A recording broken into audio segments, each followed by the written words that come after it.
Hi, my name is Olivia, and today I'll be presenting to you a persuasive speech. Did you know, according to the Centers for Disease Control and Prevention, published April 1st, 2022, 1 in 5 children and adolescents are affected from child obesity. I'm talking about this topic today as it is a worldwide issue that is affecting many children deeply. It is important that we are aware of the danger and repercussions of child obesity, as child obesity can have major impacts on a child's physical, social, and mental health. So, today I'll be talking about what child obesity is, the effects and problems that come with it, and then I'll give you some solutions and ways to help with child obesity in these children. The first major issue and problem with obesity is how it affects a child's mental health. According to the National Library of Medicine published online, May 25, 2016, they state about 15% and 30% of adults with obesity are also obese in their childhood or adolescence. The cardiovascular risk factors presented in these obese children or adolescents usually persist in adulthood. Children's obesity is affected their cardiovascular process as their hearts are working harder than an average weight child's would be. It can also affect their breathing and may cause symptoms or diseases like asthma, wheezing, or sleep apnea. Another major problem with child obesity is how it affects children socially. According to the International Journal of Obesity, written and published October 8, 2020, behaviors such as dietary intake, physical activity, sedentary behaviors, and sleep are negatively affected by the stress and low levels of mental health derived from social vulnerabilities.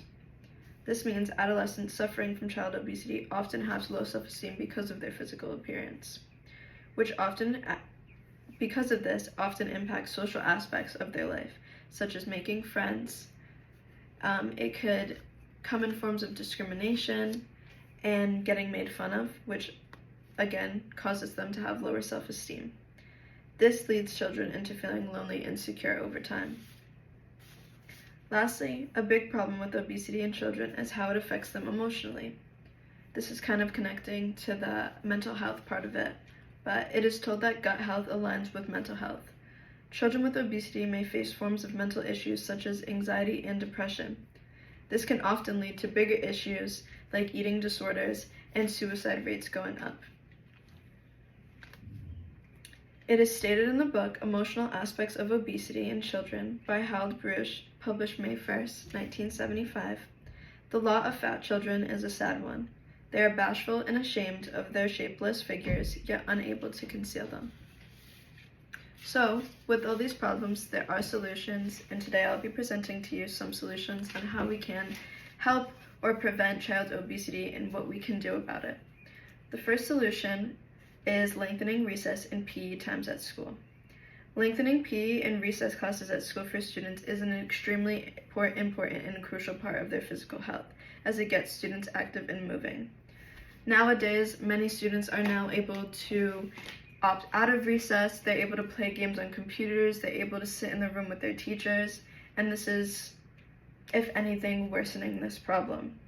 It is important as school districts and teachers that we make fun activities for students to engage in physically, as it benefits their physical health. An example of this could be asking students physical activities they enjoy or would like to engage in and incorporating it into their PE or recess classes, so they are still able to do an activity that they enjoy while still being active. Another solution to child obesity or preventing it could be modeling a healthy eating habit for these children. This means discouraging snacking, buying fewer high-calorie foods, and making sure that we eat food in moderation. So it's important that we show children that all foods in moderation are okay and they're good to eat, and it can be incorporated into a healthy diet. Another part of this could be taking away snacking and eating while on screen time, as we often eat more while watching something on TV or on an iPad because we're hyper-focused on the show that we don't notice how much we're eating. So taking that away could also help these children. A last solution for this could be preventing child obesity is keeping a consistent and healthy sleep schedule. When lacking sleep, children can experience increased daytime fatigue, which often leads to decreased activity levels. Because of the decreased activity levels, in the end, this causes weight gain. so it is important children are getting the proper amount of sleep. So, in order to do this, we could set a bedtime for our children every single night, and especially limiting screen time before bed, as it is also proven that it is harder to fall asleep when looking at a screen for a long amount of time before you go to bed. These are 3 critical factors of childhood and childhood obesity, and some solutions on how to prevent or help these children. This is an important issue that we need to be aware of, as it is killing these children and affecting their health drastically, physically, emotionally, and socially. Thank you for helping me raise awareness to child obesity, and I hope you take into consideration some of my problems and solutions to this problem.